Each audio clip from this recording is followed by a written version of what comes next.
मेरे प्यारे बच्चों, अब हम प्रश्नों के उत्तर के बारे में अध्ययन कर रहे थे। उसी के अंतर्गत अब यहाँ पर मैंने 4 प्रश्न लिखे हैं। अब मेरे पूछने का तरीका आप सुनिए। मैं प्रश्नों का उत्तर किस तरह जानना चाहता हूँ।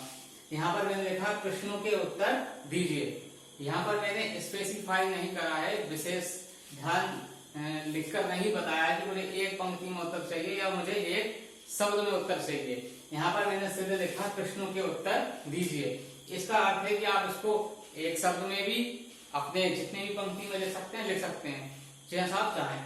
लेकिन इस तरह के प्रश्नों को आपको जब तक आप इसमें लिखेंगे नहीं, ज्यादा बताएंगे नहीं, तो इन प्रश्नों का उत्तर नहीं माना जाता। तो हम शुरुआत करते हैं। प्रश्न नंबर 1, बुढ़िया की बातें सुनकर बाघ क्यों डर गया। अब जैसा ये प्रश्न दिया है, इसमें आपको बताना पड़ेगा कि प्रश्न जो पूछ रहा है वो हम बता पा रहे हैं या नहीं बता पा रहे हैं। ठीक है, बुढ़िया की बातें सुनकर बाघ क्यों डर गया। अब आप उत्तर किस तरह दे सकते हैं। बुढ़िया शेर बाघ से ज्यादा टिपटिप्पा से डरती है, ये सुनकर बाघ डर गया। यानी इस प्रश्न का उत्तर आप कितना हुआ, 2 पंक्ति में दे पाएंगे, है ना। इसलिए अर्थ होता है कि आपको प्रश्नों को देने का तरीका आप अपने हिसाब से लिख भी सकते हैं। जैसा मैं आपको लिखवा रहा हूं वैसा ही आप उत्तर रटना नहीं है, उस प्रश्न को समझकर अपनी भाषा में उसको लिखना सीखना है। ठीक है, यहाँ पर फिर भी मेरे मुझसे जितना मतलब है कि मैं आपको एक मानस तैयार करने के लिए आपको प्रश्न के उत्तर लिखे हैं। प्रश्न नंबर 2, धोबी ने अपनी पत्नी की कौन सी सलाह मानी।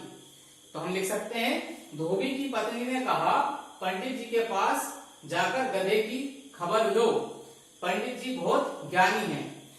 ये बात धोबी की पत्नी ने जब बोला धोबी से कि पंडित जी के पास जाओ, बहुत ज्ञानी हैं और अपने गधे के बारे में पूछो, तो ये बात की जो सलाह थी धोबी ने उसको मान ली थी।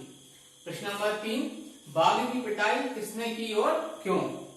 बाघ की पिटाई धोबी ने की। धोबी को लगा कि बाघ ही उसका गधा है।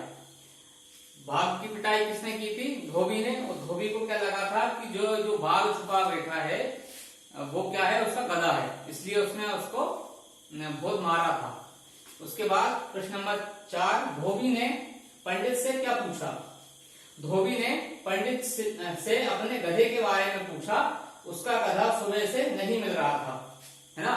तो सुबह से धोबी परेशान था कि उसका गधा कहाँ मिलेगा। लेकिन फिर वो कहाँ जाता है, पंडित जी के पास। और पंडित जी के पास जाकर वो पूछता है कि मेरा गधा कहाँ है, क्योंकि उसको लगा था कि पंडित जी बहुत ज्ञानी हैं। तो ये कुछ प्रश्न थे और इनके उत्तर थे, ये मैंने आपको बता दिए। ये आप अपनी नोटबुक में नोट कर लीजिए और इनको ज्यादा से ज्यादा 1 बार 2 बार लिखने का प्रयास करिए। धन्यवाद।